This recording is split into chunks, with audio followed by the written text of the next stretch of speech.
Hello and welcome to Mr.ClixFlix. I'm your host, as always, Mr. Clicks, working every day to bring you the best Heroclix channel available on YouTube. And today's video is just about generally how to build a Heroclix team. I had a couple requests for this style of video, and it's something I was planning on doing every day, so I figured I'd just put a quick one out right now on how to build just a general Heroclix team, just a well-rounded one.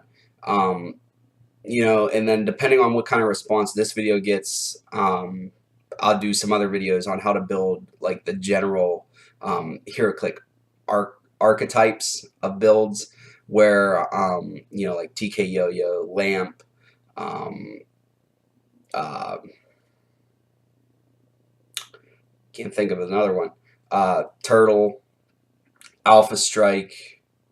So we'll just go over one-man armies. We'll go over all those depending on how this goes. If this gets good response, I'll be more than happy to put out videos that discuss the archetypes, like the competitive archetypes. But this is just how to build a general, well-rounded HeroClix team. So the first thing that every good team needs is a good support figure. And a support figure is a figure that helps out the main guy. So I guess a good way to think of it is sort of like a sidekick, even though everybody that has, some of the people that have good support powers, I wouldn't throw into the sidekick category.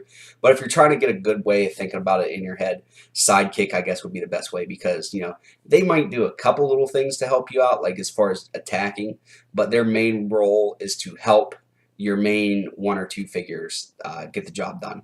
So some good support powers to have would be telekinesis to an extent, barrier, smoke cloud, support, the actual power that's called support, enhancement, probability control, empower, perplex, and outwit.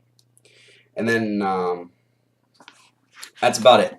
So good example of a support figure is from Wolverine the X-Men is Oracle. She's 49 points. She has smoke cloud. She has barrier.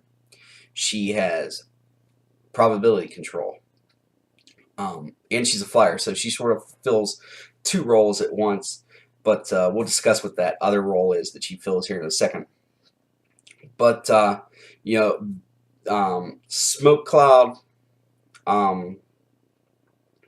TK, and barrier aren't really traditionally thought of as support powers, but I view them as support powers because normally they don't directly help the person using them.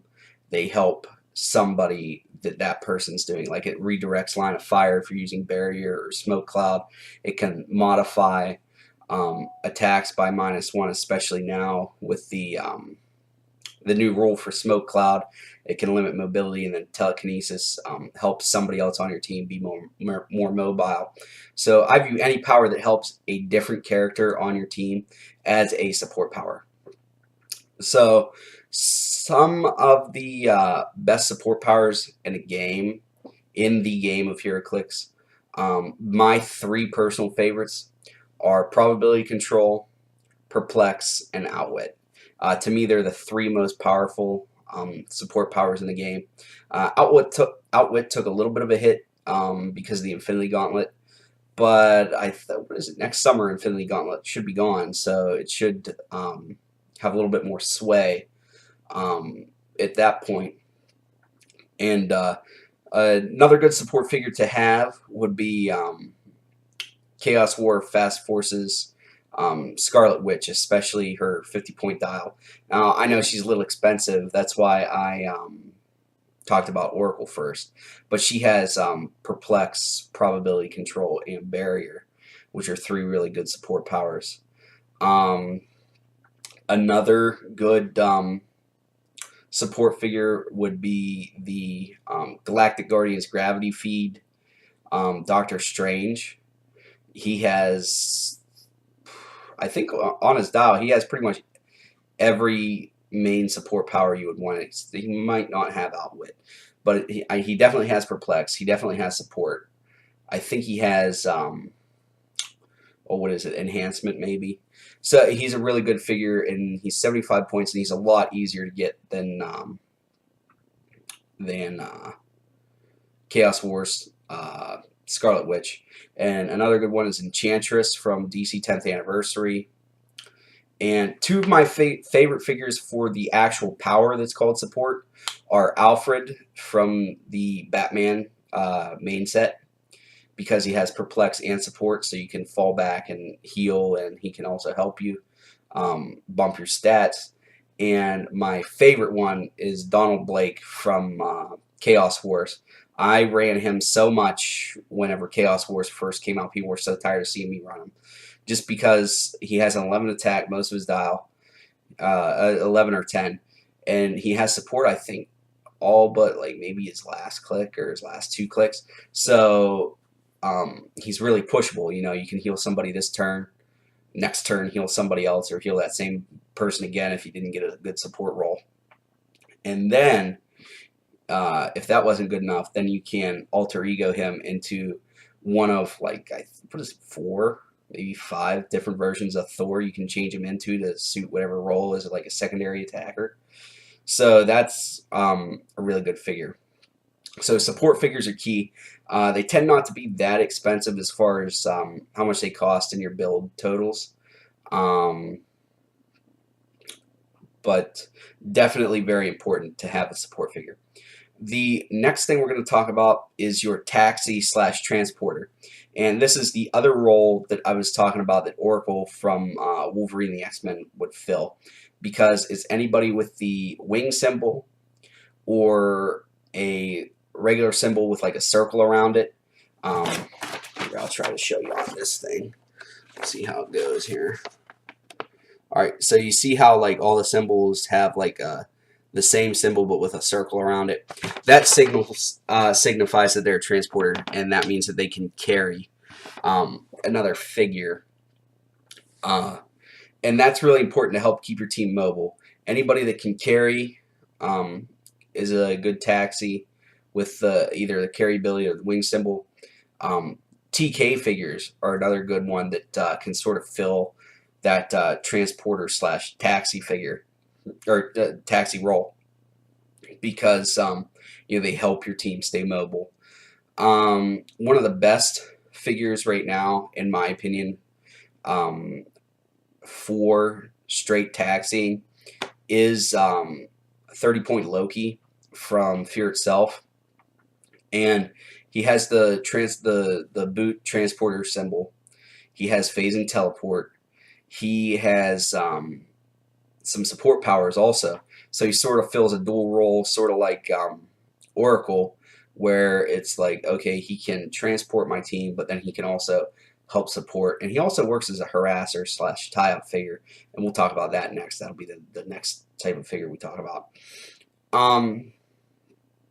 Another good taxi, if you're watching this video, you haven't probably played long enough to know who Lockjaw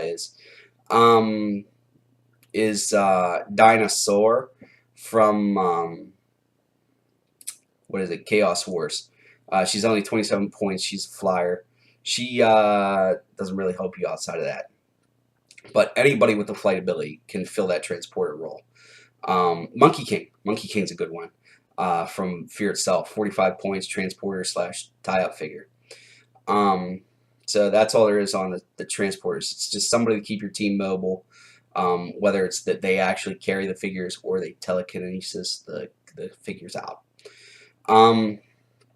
The next thing is your, there's a few different terms that people throw in, but it all basically means the same thing: brick, tie-up, harasser figure. These normally end up being a pretty good chunk of your team as far as points-wise go for your build. But they don't have to be. There are some people that are really good at doing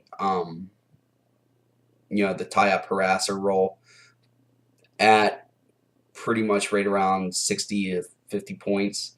But your traditional brick is right around 100 points. And when I say traditional brick, I mean somebody like Colossus, or just somebody with a lot of damage reducers that doesn't necessarily have range. And that's something else about a brick too, is they tend to be like your close combat specialist. So Wolverine, Colossus, people like that are considered a brick figure. But some good alternatives that are low points are, I really like Big Bertha from Wolverine the X-Men. She's just a great brick figure slash tie-up figure, in my opinion. You can only deal her 1 damage at a time. That means you're being tied up for a little bit. She has plasticity. What's his name? Blob from Giant Size X-Men is a really good one. I know he's Golden Age, but he's a really good one. I think he's just under 60 points, or just right around 60 points. And Big Bertha's only, I think, 56 points. I don't have it sitting in front of me. You guys can check. And another really good one is Monkey King, because like I said, he fills that transporter role, but he's also a great tie-up figure because he has combat reflexes. So he gets +2 to stats, so at some points he has like a 19 defense if he's up close for, 45 points. So that's a really good figure. So you want to look at somebody that's going to have either combat reflexes or some combination of combat reflexes, super senses, or a really good damage reducer like impervious or invulnerability. Some people would argue invincible. If I'm honest, I don't really like invincible. I would rather save some points and just give me toughness and roll with that. I don't like it that the 2 damage figure can get through what seems to be higher costing damage reducing power. So definitely impervious is somebody to think about. Invulnerability is okay, and combat reflexes, super senses is another good one.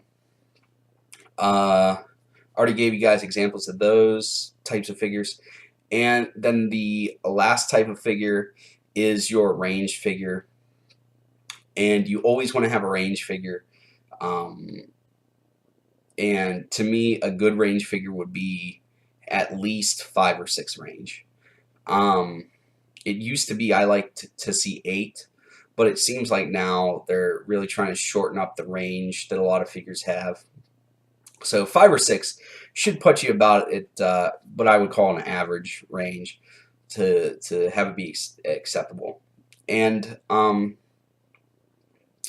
you generally want to have somebody that's a good range figure. I personally, whenever I'm playing a range figure, like my range figure to be a flyer. But it doesn't have to be that way. It could be anybody. Bishop from GSX is a good range figure. Excellent, actually. Any Cyclops. Bishop's not from GSX. Bishop from Wolverine and the X-Men. Any Cyclops will do. Just anybody. You guys get the point. It's anybody. A favorite range attacker of mine is Bishop from Wolverine and the X-Men. And then there's also some other things that you guys can think about that are some figures can fill more than one role, like I was talking about with Oracle and Loki. So you can have some people that fill all 4 roles, and then it makes it easier to, you can sock more points to one role than another. Like, to me, Marvel 10th Anniversary Dark Phoenix, especially their 100 point dial, is really good. She fills a transporter role because she's a flyer, and she has telekinesis. She fills the support role because she has telekinesis and outwit. And she fills the range role because I think she has like a 7 or 8 range with Pulse Wave. So she's really good. So then that means with that 100 points, you have all your roles filled except for your tie-up harasser brick figure. Now with outwit, I would probably want to run another support figure with something other than outwit, like perplex or probability control. But you guys get the point that she fills 3 roles. And that can happen with a lot of figures, so it's always a good thing. And also something that I forgot to talk about is you want to always make sure that when you're building a team that you have a way to break through damage reducers. And damage reducers are impervious, invulnerability, invincible, toughness. Those are the reducers, or I think technically invincible doesn't reduce, but you guys get to put something that makes it so that you don't take your full damage. So you want to make sure that somebody on your team, preferably 2 people, but at least 1 person, has a way to get through a damage reducer. So the powers that are good for that are penetrating psychic blast, pulse wave, and exploit weakness. And those break through on their own. You don't want to just rely on outwit, because it's always my luck that if I'm running an outwit figure and that's what I'm planning on, my only way of getting through impervious or something is that the person that has impervious has power cosmic, or what is it, Quinstein, whatever the DC equivalent is. They'll have that, so then I can't outwit it. So you want to make sure to have one of those powers that I talked about, so that you have a way to get through damage reducer. And it doesn't have to be a high damage. Like, you don't have to do Psychic Blast for 4 damage. If you have somebody that does Psychic Blast for 1 damage, it's pretty rare that somebody will have, the same damage reducer twice in a row. Or if they do have it twice in a row, they're not going to have it a 3rd time. So, you push the Psychic Blast again, now all of a sudden you're down to like toughness or invulnerability or something where you can just break it with your natural damage that you're dealing. So it's really important to have one of those powers. So that's all I have for you guys today. That's how you just generally build a team. You want to make sure to have 4 roles filled. You want to make sure you have your support figure. You want to make sure you have your transporter taxi figure. You want to make sure you have your brick figure, harasser figure, tie figure, however you want to phrase it, your close combat guy. And you want to make sure you have your range combat guy. Okay? And that's it. If you have those 4 roles filled, and that doesn't mean you need 4 characters, it means you need those 4 roles filled. So it could be, like I said, Marvel 10th Anniversary Dark Phoenix fills 3 of the roles. So you got, 1 role that you have to fill, and then you technically have them all covered.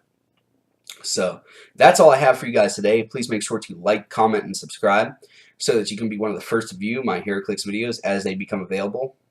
Until then, please remember that it's only critical miss if you don't have probability control.